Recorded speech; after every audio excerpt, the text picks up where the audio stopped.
Hey y'all, I'm going to take you on a bit of a spiritual journey. Hang in there. I promise you will benefit from this message. Most of you are probably familiar with the story of Adam and Eve. You know, the biblical one where Adam and Eve gave up their perfect lives for that one piece of fruit on the tree.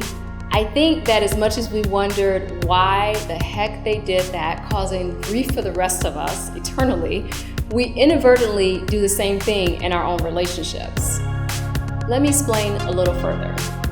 I saw a quote, shout out to Black Love Manifesto on Instagram, that said, "It's time to realize that what you have is greener grass." And I thought it was such an applicable quote to relationships.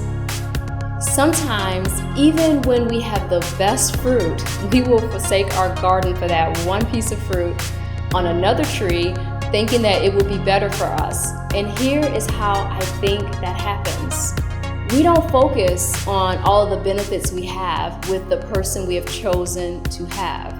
For example, when someone experiences a breakup or divorce, they will tell you all of the ugly and rotten things about that person.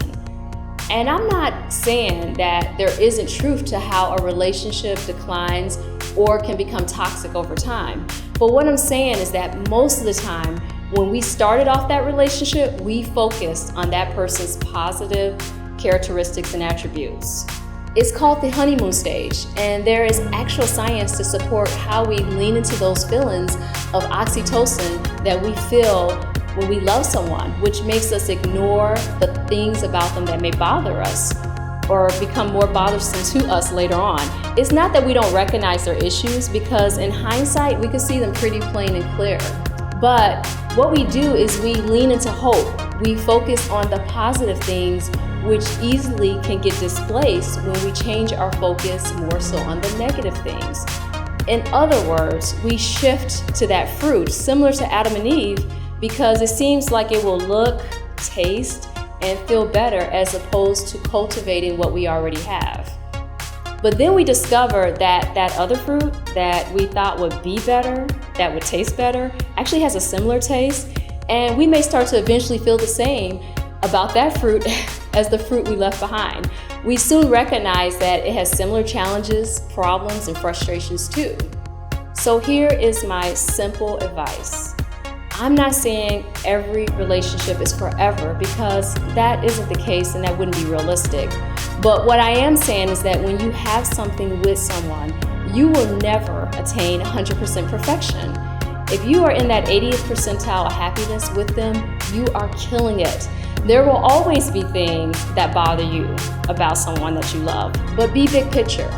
Overall, think about this. Does this person have your back? Are they supportive? Do they love you unconditionally? These are the important things. Take care of your garden, cultivate it, focus on what landed you there in the first place. Give grace to one another. But please, please don't forsake the garden for the trees, similar to how Adam and Eve did. We know how that turned out for us all. There will always be gardens that may seem lovelier and lusher, but also recognize that these gardens will have their weeds too. Realize that what you have is greener grass and cultivate the heck out of it.